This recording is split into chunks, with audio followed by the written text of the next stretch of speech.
تھے، آپ کی کچہری میں بھی حاضر ہوتے اور آپ کا دیدار بھی پاتے۔ جو خواب میں سرکار کو دیکھے اس نے واقعتاً سرکار کو دیکھا ہے، کیونکہ ابلیس میرے آقا کی مثل نہیں بن سکتا۔ سبحان اللہ۔ ان بزرگ نے دل میں سوچا کہ موت تو یکساں ہونی چاہیے، اسرائیل بھی وہی ہے اور مرنے والے کی حیات بھی وہی۔ یہ کیا وجہ ہے کہ کسی کے لیے تو کہا گیا کہ مومن کی روح ایسے نکلتی ہے جیسے پھول میں سے خوشبو نکلے، اور بعض لوگوں کو ایسے موت آتی ہے کہ ان کے پورے بدن سے جب روح کھینچی جاتی ہے تو ایسا منظر ہوتا ہے جیسے کوئی پتلا کپڑا، نفیس کپڑا، انتہائی قیمتی کپڑا جھاڑیوں پہ ڈال دیا جائے، پھر اس کو تر کر کے کھینچا جائے، جو اس کپڑے کا دھاگا الگ ہوتا ہے، ایسے مرنے والے کا حال ہوتا ہے۔ اسی لیے کہا ارحم یا غسال، اے میت کو نہلانے والے رحم کر۔ یہ ملک الموت کی سختی برداشت کر چکا ہے، تیرے نرم ہاتھ بھی اس کو تکلیف دیں گے۔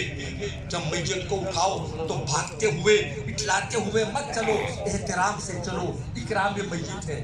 اس بزرگ نے سوچا کہ ایک طرف موت کی تکلیف کا یہ عالم کہ ایک ایک جزو سے، ایک ایک عضو سے، ایک ایک رگ سے، ایک ایک نس سے روح کھینچی جاتی ہے، اور ادھر یہ کہ جیسے پھول میں سے خوشبو نکلے۔ سرکار سے عرض کی یا رسول اللہ، خواب میں دیدار ہوا، میں یہ سمجھ نہیں سکا۔ آقا نے فرمایا سورہ یوسف پڑھو، سمجھ میں بات آ جائے گی۔ اگلی صبح اٹھے، سورہ یوسف پڑھا، سمجھ میں بات نہیں آئی۔ اگلی شب پھر آقا کا دیدار ہوا، فرمایا اللہ کے بندے سورہ یوسف کی تلاوت کر اور غور سے دیکھ۔ دوسری شب یہ خواب دیکھ کر پھر اٹھے اور سورہ یوسف پڑھی، بات سمجھ میں نہیں آئی۔ تیسری مرتبہ آقا نے کہا کہ سورہ یوسف کو غور سے پڑھو۔ جب تیسری مرتبہ احباب محترم، زعماء ملت، اکابر قوم اور دینی سیاسی سماجی قائدین توجہ کریں، جب تیسری مرتبہ سورہ یوسف کو پڑھا اور اس آیت پر پہنچے فلما رأینہ اکبرنہ وقطعن ایدیہن وقلن حاش للہ ما ھذا بشرا۔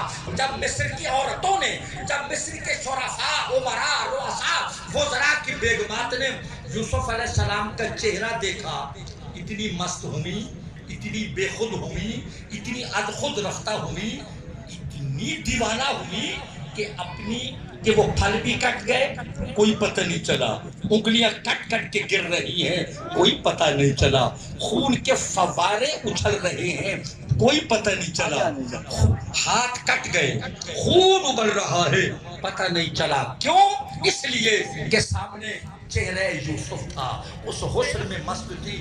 حضرات، الحاج نشاط احمد خان ڈاہا مرحوم مغفور کی کلخانی میں بیٹھنے والوں، یہ جملہ غور سے سننا، بھلا جن مصر کی عورتوں کے سامنے حسن یوسف ہو، انہیں تو ہاتھ کٹنے کی تکلیف کا احساس نہ ہو، اور جن کے سامنے جمال مصطفیٰ ہو، انہیں موت کی تکلیف کا احساس کیسے ہو سکتا ہے؟ حضرات